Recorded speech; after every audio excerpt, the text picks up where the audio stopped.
கண்ணியம் நிறைந்த எல்லாம் வல்ல ஏக இறைவனின் நல்லடியார்களே, அல்லாஹ்வின் பேரருளால் ஈதுல் ஃபித்ர் என்று சொல்லப்படுகின்ற நோன்பு பெருநாள் தொழுகையை இறைவனும் இறை தூதரும் காட்டிய வழியின் பிரகாரம் வணங்கிவிட்டு நாம் எல்லாம் அவனுடைய அருளை எதிர்பார்த்த வண்ணம் இங்கே அமர்ந்திருக்கிறோம்.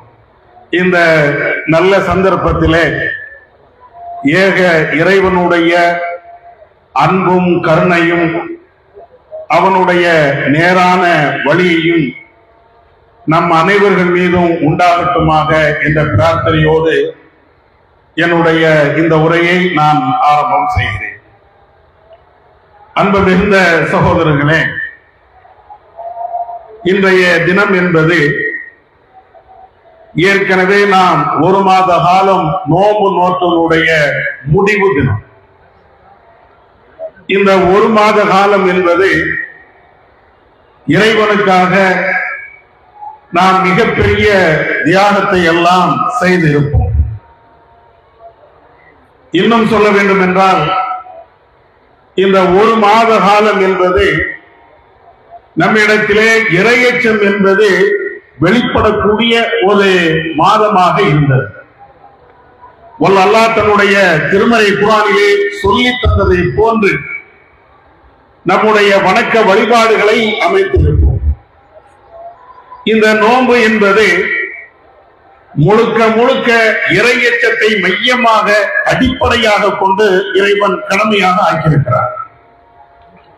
அல்லாஹ் தன்னுடைய திருமறை குர்ஆனிலே சொல்கின்ற பொழுது, குத்திப அலைக்கும் சியாம் கமா குத்திப அலல்லதீன மின் கப்லிக்கும் லஅல்லக்கும் தத்தகூன். நம்பிக்கை கொண்டவர்களே, உங்கள் மீது நோன்பு கடமையாக ஆக்கப்பட்டு இருக்கிறது. இதற்கு முன்னால் வாழ்ந்த சமுதாயத்திற்கும் நோன்பு விதியாக கடமையாக ஆக்கப்பட்டது. இதற்கெல்லாம் என்ன காரணம்? நீங்கள் பசியோடு இருக்க வேண்டும், தாகத்தோடு இருக்க வேண்டும்.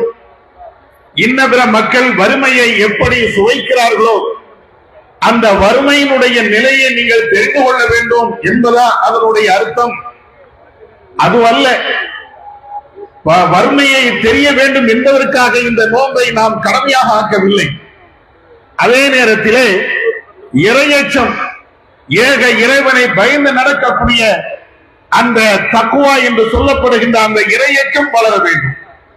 நோம்பினுடைய அடிப்படை காரணம் அதுதான். அதனாலதான் நாம் நோம்பு நோட்டிருக்கக்கூடிய அந்த நேரத்திலே இந்த இறையச்சத்தை பல்வேறு கட்டங்களிலே வெளிப்படுத்தி இருப்போம். நாம் சம்பாதித்த, நாம் தயார் செய்திருக்கக்கூடிய அந்த உணவு நம் முன்னால் இருக்கும். நாம் நினைத்தால் சாப்பிடலாம், நாம் நினைத்தால் அந்த நீரை பருகலாம். யாரும் கேட்டுவிட முடியாது, யாரும் தடுக்க முடியாது.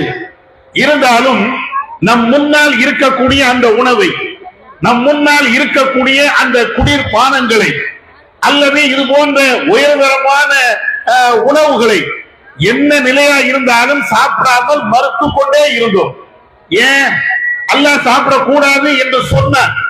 இறைவன் பகல் நேரத்திலே நீங்கள் உண்ணக்கூடாது, பருகக்கூடாது, உங்களுடைய மனைவியோடு சேரக்கூடாது என்று இந்த நோம்பினுடைய வெளிப்பாடாக இறைவன் சொன்னதின் காரணத்தினால அவ்வளவு கட்டுப்பாடாக இருந்தோம்.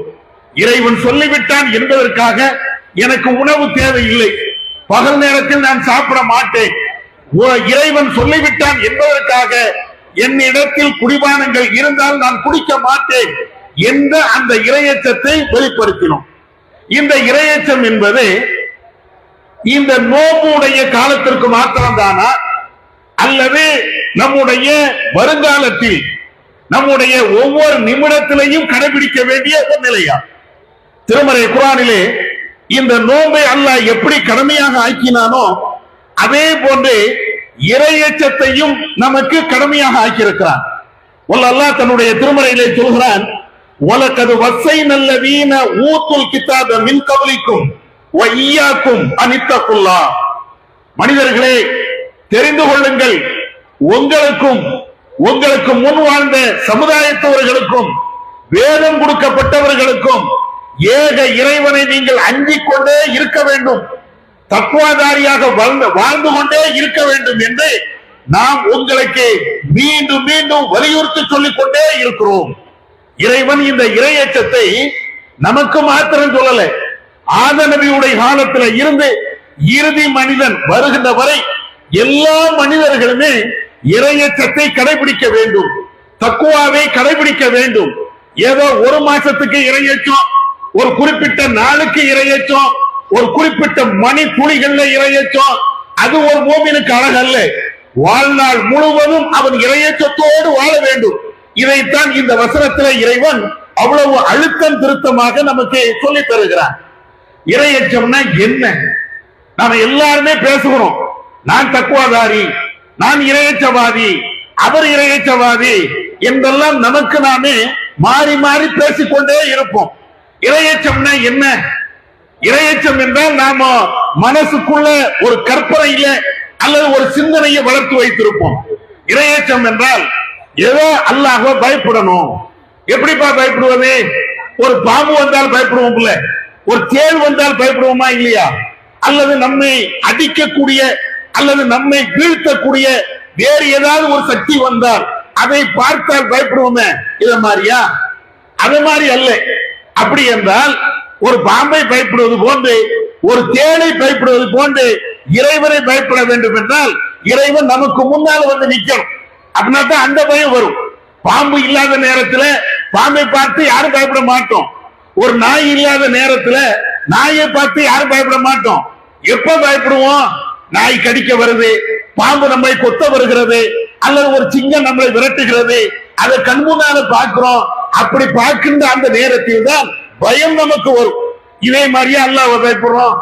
அப்படித்தான் பயப்பட வேண்டும் என்றால் அதுதான் இறையச்சம் வேண்டும். இறையச்சம் என்றால் அதனுடைய விளைவு எப்படி இருக்கணும்? ரஹ்மான் வரணும், நம்ம கண்ணு முன்னால வந்து நிக்கணும். எப்ப நீ தொழுதியா? தொழவில்லை என்றால் உனக்கு உணவு இல்லை அப்படின்னு ஒரு கட்டளை போடணும். நீ நோன்பு வைக்கலையா?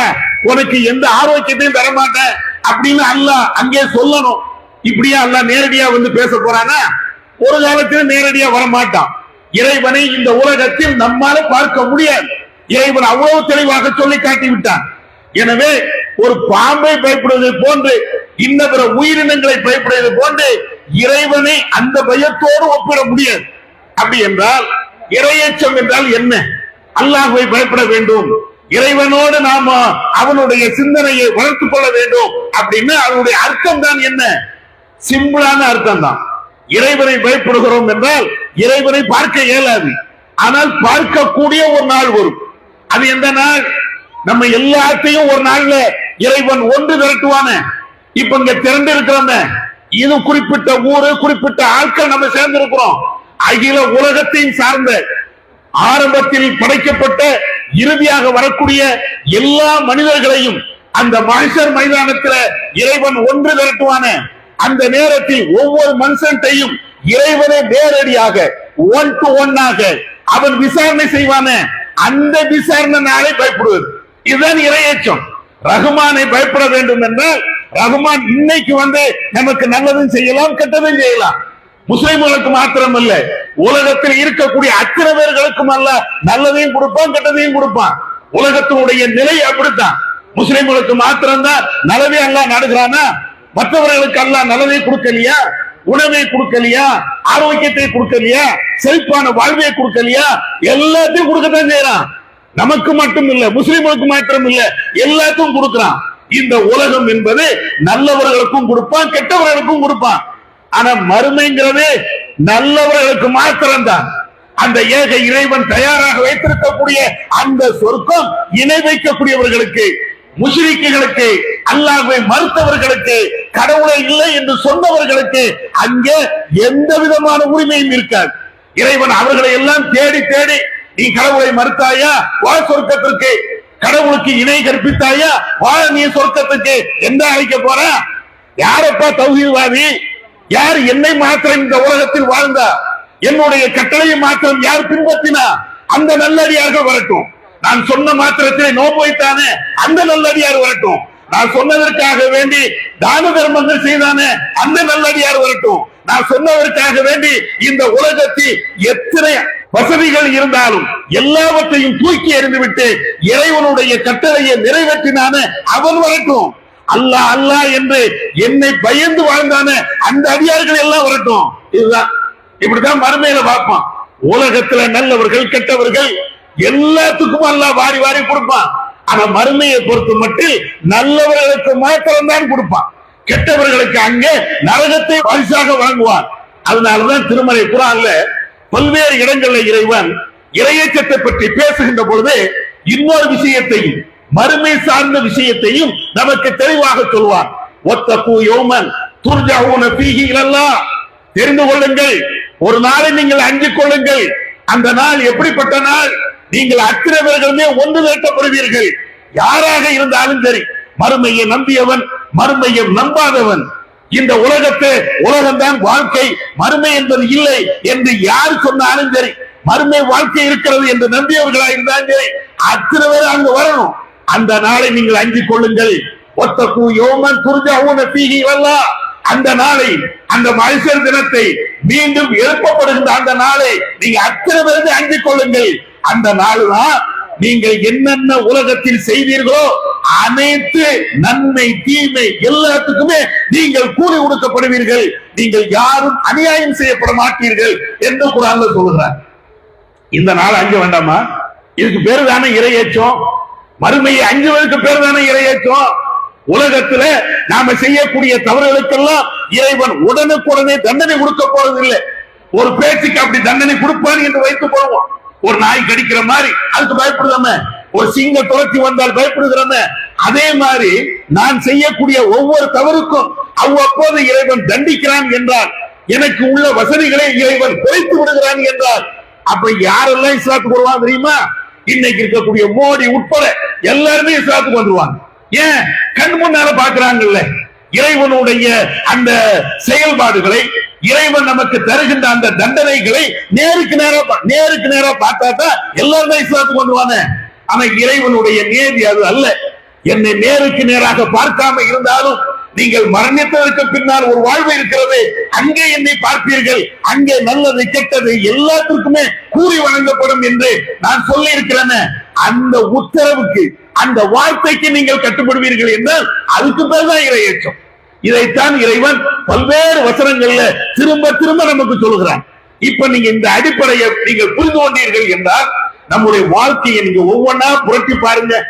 நீங்க நோம்பு காலம் மாத்திரம் இல்லை, இப்ப இன்னைக்கு நீங்க எடுத்துக்கிடுங்க. இன்னைக்கு கூட நம்முடைய இளைஞர்கள் பெருநாள் என்றால் எவ்வளவு ஆவேசமாக பைக்களை ஓட்டுகிறார்கள். நாமளும் அவங்களுக்கு பைக்களை, அதுவும் விலை உயர்ந்த பைக்களை வாங்கி கொடுக்கிறோம். ரேசிங், இங்க இருந்து அங்க ஒரு ஓட்டம், அங்க இருந்து இங்க ஒரு ஓட்டம். இன்ன பிற மக்கள் அவங்களுடைய வழிபாட்டு முறையின் அடிப்படையில வேற ஏதாவது செஞ்சுட்டு போவாங்க. ஆனால் அதே மாதிரி நானும் செய்வேன். எங்களுக்கு ஒரு பெருநாள் இருக்கிறது, உனக்கு ஒரு பெருநாள் இருக்கிறது போன்று எங்களுக்கு பெருநாள் இருக்கிறது. நீ எப்படி அந்த பெருநாளிலே உங்களுக்கு இடையிலே நீங்கள் விதவிதமாக நடக்கிறீர்களோ, இன்ன மக்களுக்கு இடையூறாக நடத்தீர்களோ, அதே போன்று நாங்களும் அதற்கு சளைத்தவர்கள் அல்ல. பைக்களை ஓட்டுவோம், யாரு மேலையும் இடிப்போம், எப்படினாலும் போவோம், யாருனாலும் மிரட்டுவோம். அப்படிங்கக்கூடிய ஒரு நிலை இன்னைக்கு இருக்குது. மறுமை 5 நாள் இந்த நிலை காண போகுமா இருக்குமா? மறுமையை பற்றி பயம் இல்லை, இறைவனை பற்றி மனுஷர்களை இறைவன் விசாரிப்பானே என்ற அந்த அச்சம் இல்லை. அந்த அச்சம் இல்லாத காரணத்தினாலதான் நம்முடைய பிள்ளைங்க போனாலும் நம்ம கண்டிக்காம உட்கார்ந்துருக்கணும். நம்முடைய பிள்ளைங்க உயர் ரகமான பைக்கு கேட்டாலும் போற அப்படின்னு வாங்கி கொடுக்கணும். என்ன, எங்க போறான், எங்க வாரான், என்ன செய்யறான், எதையாவது நம்ம அவனை கண்காணிக்கிறோமா? ஒரே ஒரு நேரத்தில் வருத்தப்படுவோம். பறக்கக்கூடிய இந்த பைக்கில் அவனுடைய உயிரும் சேர்ந்து பறந்து விட்டது என்றால், மரணத்தை தழுவி விட்டான் என்றால், அப்பொழுது உட்கார்ந்து அந்த பிள்ளையை பெற்றவர்கள் கண்ணீர் விட்டு அழுவார்கள்.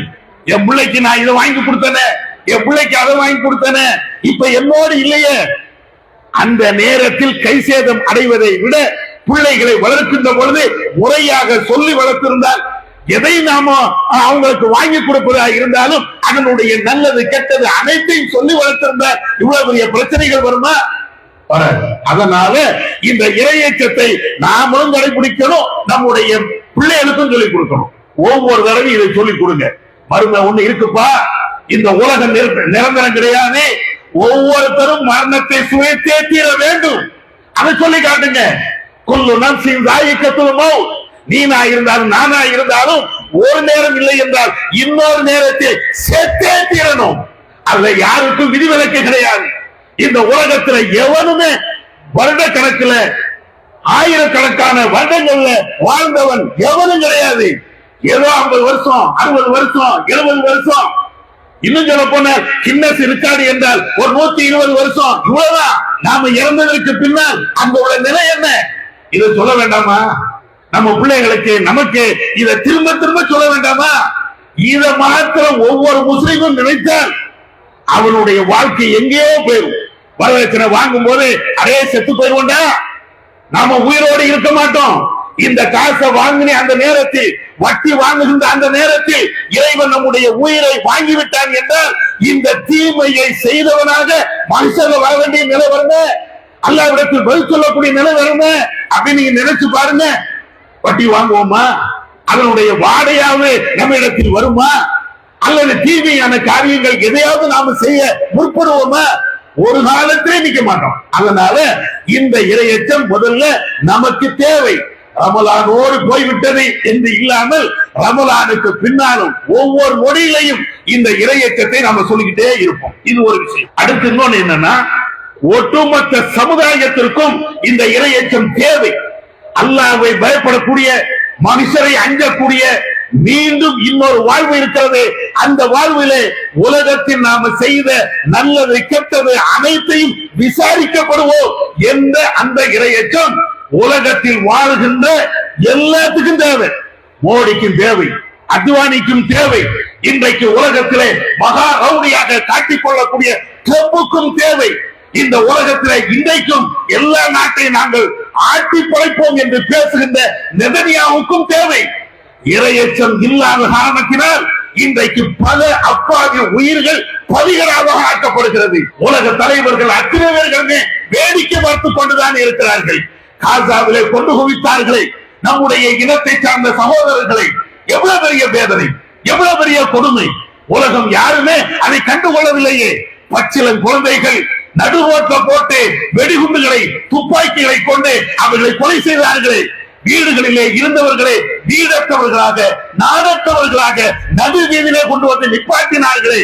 உடுப்பதற்கு உடை இல்லை, சாப்பிடுவதற்கு சாப்பாடு இல்லை. இன்றைக்கும் தட்டுகளை ஏந்தி கொண்டு ஒரு வாய் சாப்பாட்டுக்காக துடிதுடித்துக் கொண்டு இருக்கிறார்களே அந்த காசா மக்கள். அந்த மக்களுக்கு இந்த நிலையை தந்தவர்கள் யார்? இந்த நெதன்யாஹு இல்லையா? இஸ்ரேல் என்ற உலகத்தையே ஆட்டி படைக்க வேண்டும், அராஜகத்தின் மூலமாக, அக்கிரமத்தின் மூலமாக நாங்கள் அப்படித்தான் செய்வோம் என்று தெனாவட்டாக பேசுகிறார்களே. இவர்கள் செய்த ஒரு கொடுஞ்செயல் இல்லையா? ஆனால் அதுக்குதான் இன்னைக்கும் சொல்வார்கள், இரையச்சம் இருந்தால்தான் இது போன்ற தீமைகளை ஒரு முஸ்லீமும் செய்ய மாட்டா, முஸ்லீம் அல்லாத யாருக்கும் செய்ய மாட்டாங்க. இஸ்லாத்தை நீங்க படித்து பாருங்க. நபிகள் நாயகம் ஸல்லல்லாஹு அலைஹி வஸல்லம் அவர்கள் இந்த இரையச்சத்தை சில குறிப்பிட்ட நேரத்திலே கண்டிப்பாக கடைபிடிக்க வேண்டும் என்று எல்லாத்துக்கும் வலியுறுத்தினார்கள். அதுல ஒரு இடம் என்ன தெரியுமா? போர்க்களம். நபிகள் நாயகம் ஸல்லல்லாஹு அலைஹி வஸல்லம் அவர்கள் எந்த படையை அனுப்புவதாக இருந்தாலும், அது சின்ன படையோ மிகப்பெரிய ராணுவ படையோ, எந்த படையை ரசூல் அனுப்புவதாக இருந்தாலும் அந்த படையினுடைய தளபதியை முதல்ல அழைப்பாங்க. கூப்பிட்டு சொல்லுவாங்க, இந்த படையினுடைய தளபதி, இந்த படையை வழிநடத்தக்கூடிய மிகப்பெரிய ஆற்றல் வல்லமை உனக்கு இருக்கிறது. நீங்கள் நினைத்தால் ஒரு ஊரை அழிக்கலாம் என ராணுவ படை, நீங்கள் நினைத்தால் ஒரு ஊரை வாழவும் வைக்கலாம் என உங்களுக்கு அவ்வளவு பெரிய பவர் இருக்கிறது. அதனால முதல்ல இறைவனை அஞ்சிக் கொள்ளுங்கள். ரசூலுல்லாஹ் முதல்ல படைகளுக்கு, ராணுவத்தினருக்கு முதல்ல உத்தரவு என்னன்னா, ஒருத்தர் போய் துப்பாக்கியால சுடு, அதல்ல உத்தரவு. அவனை போட்டு குண்டு, அதாவது குண்டு மழை பொழிந்து சாவடித்து விடு, அதுவல்ல உத்தரவு. நீ குண்டை பொழிவதற்கு முன்னால், ராக்கெட்டுகளை ஏவுவதற்கு முன்னால், அல்லது ட்ரோன்களை அனுப்புவதற்கு முன்னால் அல்லாஹ்வை பயந்துக்கிறார். ரசூலுல்லாஹ் அர்த்தம் சொன்னாங்க. ஏன்? நீ அனுப்பக்கூடிய அந்த ராக்கெட்டு ஒரு அப்பாவி மேல் விழுந்தார், நீ அனுப்பக்கூடிய அந்த துப்பாக்கிகள் ஒரு பெண்ணின் மீது விழுந்தார், நீ அனுப்பக்கூடிய கொலைவெறி தாக்கம் நடத்தக்கூடிய அந்த ஆயுதங்கள் இன்னொரு மனுஷன் மேல விழுந்தார், போருக்கும் அவனுக்கும் சம்பந்தம் இல்லாமல் இருக்கக்கூடிய அவன் மேல விழுந்தார், என்ன நிலை ஏற்படும்? ரசூலுல்லாஹ் போர்க்களத்துக்கு போகும்போது ஆயுதங்களை தூக்கிட்டு போ, நீ கண்டுதுண்டமாக வெட்டு, எதனாலும் செய்ய, அப்படித்தான் சொல்லணும். ஆனால் ரசூலுல்லாஹ் அதுக்கெல்லாம் மாற்றமாக ஒரு நாட்டை, அங்கே நடக்கக்கூடிய அராஜகத்தை, நம்மை எதிர்த்து போர் வரக்கூடிய அந்த ராணுவ எதிரி ராணுவத்தை அடிப்பதற்கு முன்னால் முதல்ல இறையச்சத்தை நீ கடைபிடிச்சுக்க. இறையச்சம் தான் வேணும். ஏன்னா இன்னைக்கு உலகத்துல எந்த நாட்டு ராணுவமாக எடுத்தாலும் அவங்களுக்கு இருக்கக்கூடிய பவர் வேற எங்கேயுமே இருக்காது. போலீஸுக்கு கூட அந்த பவர் இல்லை, தனிப்படைகளுக்கு அந்த பவர் இல்லை, ராணுவத்துக்கு அவ்வளவு ஒரு பவர். அதனாலதான் நம்முடைய மோடிஜி கூட இது எல்லாம் புரிந்து வைத்ததுனாலதான் தரைப்படை, விமானப்படை, அதே போன்ற எல்லா படைகளுக்கும் தனியாக ஒரு அமைச்சகத்தை வைத்துக் கொண்டு எல்லாத்துக்கும் சேர்த்து ஒரு அதிகாரியை போடுறார். ஏன் என்னைக்காவது இந்த ராணுவ வீரர்கள், இந்த முப்படை ஆட்கள் எங்கேயாவது கிளம்பிடக் கூடாது அப்படிங்கிறதுக்காக வேண்டி தன்னுடைய கட்டுப்பாட்டில் இருக்க வேண்டும் என்பதற்காக வேண்டி வச்சிருக்காங்களா இல்லையா? என்ன காரணம்? ஒன்னே ஒண்ணுதான். என்ன காரணம் என்றால் அவர்களுக்கு இருக்கக்கூடிய பவர் அவ்வளவு பெரிய பவர். ஒரு நாடு இன்னொரு நாட்டுல படையெடுத்து போறாங்க அப்படின்னா துவம்சம் செய்ய முடியும். அவ்வளவு பெரிய ஆட்கள் இருக்கும் போது ரசூலுல்லாஹ் முதல்ல சொன்னது என்ன தெரியுமா? உன்கிட்ட ஆயுத பலம் இருக்கலாம்ப்பா, உன்னிடத்தில் மூளை பலம் இருக்கலாம்ப்பா, இன்னபிற மக்களை அடிமையாக்கக்கூடிய சக்தி உன்கிட்ட இருக்கலாம்ப்பா, ஆனாலும் கூட இறையச்சம் இருக்கா? அப்பதான் ரசூலுல்லாஹ் சொன்னாங்க. இந்த படைகளை அனுப்புகின்ற பொழுது, குறிப்பாக முஆவியாவை எல்லாம் ரசூலுல்லாஹ் யமனுக்கு அனுப்புகின்ற பொழுது அல்லாஹ்வுடைய தூதர் ஒரு வார்த்தையை திரும்ப திரும்ப சொன்னார்கள். என்ன வார்த்தை தெரியுமா? இத்தகி தாவத்தல் மظلوم லைஸ பைனஹா வ பைனல்லாஹி ஹிஜாப். பாதிக்கப்பட்டவனுடைய பிரார்த்தனை நீ அஞ்சிக்கொள். பாதிக்கப்பட்டவன் பிரார்த்தனை செய்தால், இறைவனிடத்தில் கையேந்தினால், அவனுக்கும் இறைவனுக்கும் மத்தியில எந்த திரையும் இருக்காது. அவன் கேட்கக்கூடிய அந்த துஆவை அல்லாஹ் ஒப்புக்கொண்டே தீர்வான். அந்த பிரார்த்தனைக்கு நீ பயந்து இருக்கப்பா. ரசூலுல்லாஹ் முஆவியாவுக்கு சொல்லி அனுப்புறாங்க. அவர் போரும் கூட போகல. எதுக்காண்டி போறாரு அப்படின்னா, ஒரு நாட்டினுடைய கவர்னராகத்தான் போகிறார். ஒரு பகுதியை ஆட்சி பண்ணத்தான் போனாரு. ஏன்? ஆட்சியாளர்கள் அவங்க நினைத்தால் எந்த சட்டத்தையும் கொண்டு வரலாம், மக்களை அடக்கலாம், ஒடுக்கலாம் என பவர் இருக்கிறது. அவங்கள்ட்ட அவ்வளவு பெரிய சட்ட ஏற்றுகின்ற அதிகாரம் இருக்கிறது. யார் யார் இடத்துல எல்லாம் அதிகாரம் இருக்கிறதோ, யார் யார் இடத்திலெல்லாம் பவர் இருக்கிறதோ அவர்கள் தான் அநியாயத்தை கூடுதலாக செய்வார்கள். அதனாலதான் ரசூலுல்லாஹ் சொல்லிட்டாங்க, உனக்கு அநியாயம் செய்யக்கூடிய அளவிற்கு அவ்வளவு பெரிய பவர் இருப்பதின் காரணத்தினால அல்லாஹ்வை பயந்துக்க, மறுமையை பயந்துக்க. ஒன்னால் ஒரு மனிதன், ஒரு குடிமகன் பாதிக்கப்பட்டு விடுவான் என்றால் மறுமையில வந்து நிற்பான். எந்த அளவுக்கு ரசூலுல்லாஹ் சொன்னாங்க தெரியுமா? நபிகள் நாயகம் ஸல்லல்லாஹு அலைஹி வஸல்லம் அவர்கள் ஒரு போர்க்களத்துல சஹாபாக்களை அனுப்பி போரை வெட்டுவிட்டு அவர்கள் திரும்பி வருகிறார்கள். நபி அவர்களிடத்துல ஒரு நபி தோழரை பற்றி கம்ப்ளைண்ட் சொல்லப்படுகிறது, புகார் அளிக்கப்படுகிறது. அல்லாஹ்வின் தூதரே, இவர் இன்னொரு மனிதரை கொலை செய்து விட்டார். எந்த மனிதரை? எதிரி நாட்டு ராணுவத்தை சார்ந்த ஒருவரை கொலை செய்து விட்டார். எப்போது கொலை பண்ணார்? அவர் லா இலாஹ இல்லல்லாஹ் சொல்லிட்டாரு, நான் இந்த படையோடு சேர்ந்து விடுகிறேன் என்று சொல்லிட்டாரு. அந்த நேரத்துல அவர் இந்த நபி தோழர் கொலை பண்ணிட்டார். ரசூலுல்லாஹ் கேக்குறாங்க, லா இலாஹ இல்லல்லாஹ், ஒரு மனுஷன் லா இலாஹ இல்லல்லாஹ் சொன்னானே, அந்த மனுஷனையா நீ கொலை பண்ண? இவர் சொல்றார், அல்லாஹ்வின் தூதரே, நான் அவரை ஏன் கொலை பண்ண தெரியுமா? ரெண்டு பேரும் போர்க்களத்திலே சந்திக்கிறோம். அவரும் வாளோடு நிற்கிறார், நானும் வாளோடு நிற்கிறேன். என்னுடைய கை அவர் மீது நிலைத்து விட்டது. இன்னும் ஒரு நொடி தாமதித்தால் அவர் என்னை போட்டு தள்ளி விடுவார். எனவே நான் அந்த சந்தர்ப்பத்தை பயன்படுத்தி அவரை போட்டு விட்டேன். அவர் லா இலாஹ இல்லல்லாஹ் என்பதை சும்மா சொல்லல, உயிரை பயந்ததற்காக, என்னிடத்தில் அவரை தற்காத்துக் கொள்ள வேண்டும் என்பதற்காகத்தான் அவர் இது போன்று செய்தார் அப்படின்னு ரசூலுல்லாஹ் கேட்ட வார்த்தை தெரியுமா? அவருடைய உள்ளத்தை நீ பிளந்து பார்த்தாயா? எதிரி நாட்டு ராணுவம் தான் உன்கிட்ட சரணாகதி வந்தானா இல்லையா? என்னை விட்டு எனக்கு உயிர் பிச்சைத்தா என்று கேட்டு வருகின்ற அந்த நேரத்துல, ஆயுதம் இல்லாதவனாக இருக்கக்கூடிய அந்த நேரத்துல அவனை எப்படாது அடிக்க போச்சு? நாளை மறுமையிலே அந்த மனிதன் உனக்கு எதிராக சாட்சி சொன்னால் நீ என்ன செய்வ? தோழர்களை, இந்த வார்த்தையெல்லாம் நீங்க படிச்சு பாருங்க. இன்றைக்கு உலக அரசியல்வாதிகள் இதை படிக்க தவறியதுனாலதான் இன்றைக்கு உலகத்துல பொருளாதாரம் அப்படியே ஸ்தம்பித்து போய் நிற்கிறது. கேஸ் சிலிண்டர்ல இருந்து பெட்ரோல்ல இருந்து உலகம் அப்படியே நாளைக்கு பெட்ரோல் கிடைக்குமா, கேஸ் கிடைக்குமா, எல்லாம் அப்படியே போய் நிக்கிறது. ஏன்? ஒருத்தனுக்கு இரையச்சம் இல்ல, கடவுளை பற்றி பயம் இல்ல. இன்னும் சொல்ல போனால் இந்த அராஜகம் செய்யக்கூடிய அத்திரவர்களே அல்லாஹ்வை ஏற்றிருக்கிறார்களோ இல்லையோ, அவர்களுடைய கடவுளை அவர்கள் ஏற்றுதான் இருக்கிறார்கள். அவர்கள் ஏற்ற அந்த கடவுளுக்கு கூட அவர்கள் விசுவாசமாக இல்லை. இதுதான் யதார்த்தம். அதனுடைய விளைவு இன்றைக்கு உலகத்தில் இருக்கக்கூடிய அத்தனை மனிதர்களும் இன்னைக்கு சந்திச்சுக்கிட்டே இருக்கும். அதனாலதான் ரசூலுல்லாஹ் சொல்றாங்க, பவர் உள்ளவனை பார்த்து, எப்பா உன்கிட்ட எல்லா பவரும் இருக்கிறது, அல்லாஹ்வை பயந்துக்க, அதை மட்டும் நீ வச்சுக்க. அதே மாதிரி நபி அவர்கள் ஆண்களுக்கு சொன்னார்கள், எந்த ஆணா இருந்தாலும் அவன் கொஞ்சம் பவர் உள்ளவன் தான் தன்னுடைய மனைவியை அடிக்க முடியும். ஏன்னா பலவீனமா படைக்கப்பட்டவங்க பிள்ளையை அடிக்க முடியும், அவங்க பலவீனமா படைக்கப்பட்டவங்க. ரசூலுல்லாஹ் ஆண்களுக்கு சொன்னார்கள், இத்தகுன் நிசா, தெரிந்து கொள்ளுங்கள், பெண்கள் விஷயத்துல நீங்கள் அல்லாஹ்வை அஞ்சு நடந்து கொள்ளுங்கள். உங்களுக்கு மனைவியாக வந்திருப்பார்கள், உங்களுக்கு பிள்ளையாக வந்திருப்பார்கள், உங்களுக்கு சகோதரிகளாக வந்திருப்பாங்க. நீ ஆண் என்பதனால், உன்னிடத்தில் ஆதிக்க சக்தி இருப்பதனால், மிகப்பெரிய வல்லமை இருப்பதனால் உன் மனைவி அடிக்க முடியுமா? அடிச்சிடாதப்பா, தேவையில்லாம அடிச்சிடாத, தேவையில்லாம திட்டிடாத, அல்லாஹ்வை பயந்துக்க. எங்க எல்லாம் மனிதனுக்கு கூடுதல் பவர் இருக்கிறதோ, ஆதிக்க சக்தி இருக்கிறதோ, அந்த இடத்துல எல்லாம் அல்லாஹ்வுடைய தூதர் இரையச்சம், மருமையை பயந்துக்க இதைத்தான் சொன்னாங்க. ஆட்சியாளருக்கு சொன்னாங்க, ராணுவத்துக்கு சொன்னாங்க, சராசரி குடிமக்களுக்கு சொன்னாங்க, பெண்களுக்கு சொன்னாங்க, எல்லாத்துக்கும் சொன்னாங்க. தவறு நடக்காம இருக்க வேண்டும் என்றால் மறுமை அச்சம் ஒன்றுதான் நம்முடைய தவறை திருத்தும். எனக்கு மேல் ஒருத்தன் இருக்கிறான், அவரை சந்திக்க போகிறேன் என்ற சிந்தனை இருந்தால்தான் இந்த உலகத்தில் நடக்கிற எல்லா தவறையும் முடிவுக்கு வர முடியும். இல்லை என்றால் எவ்வளவு பெரிய சட்டத்தை நீங்கள் கொண்டு வந்தாலும் அது ஏற்ற அளவுலதான். நீங்க என்ன சட்டத்தை நீ கொண்டு வாங்க, தீண்டாமைக்கு எதிரான சட்டம், பெண்களுக்கு எதிராக ஒரு குற்றச்செயல் நடந்தால் போக்சோ சட்டம், என்னென்ன சட்டங்கள் இருக்கிறதோ எல்லாத்தையும் கொண்டு வந்தாங்க. சட்டங்கள் அனைத்தும் அது புத்தகத்தில் தூங்கி கொண்டுதான் இருக்கிறதே தவிர அது செயல்படவில்லை. இன்றைக்கும் உலக லெவல்ல ஒட்டுமொத்த மக்களுக்கும் சட்டத்தை கொண்டு வந்திருக்கிறாங்க.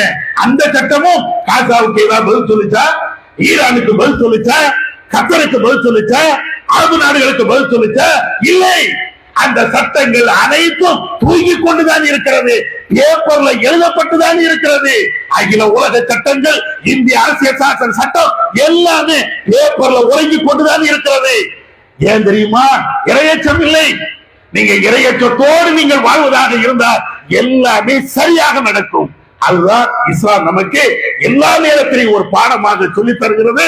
அந்த இரையச்சத்தை வளர்க்க வேண்டும் என்பதுதான் இந்த நோம்பினுடைய அடிப்படை. இந்த இரையச்சத்தை எல்லா நேரத்திலையும் நாம கடைபிடிப்போம். எல்லா நேரத்திலும் எந்தெந்த நேரங்கள் இருக்கிறதோ, அல்லாஹ் ஒருத்தன் இருக்கிறான், மர்மம் ஒண்ணு இருக்கிறது, இறைவன் விசாரிப்பான். அந்த சிந்தனையை நாம எல்லா காலத்திலையும் கடைபிடிப்போம்.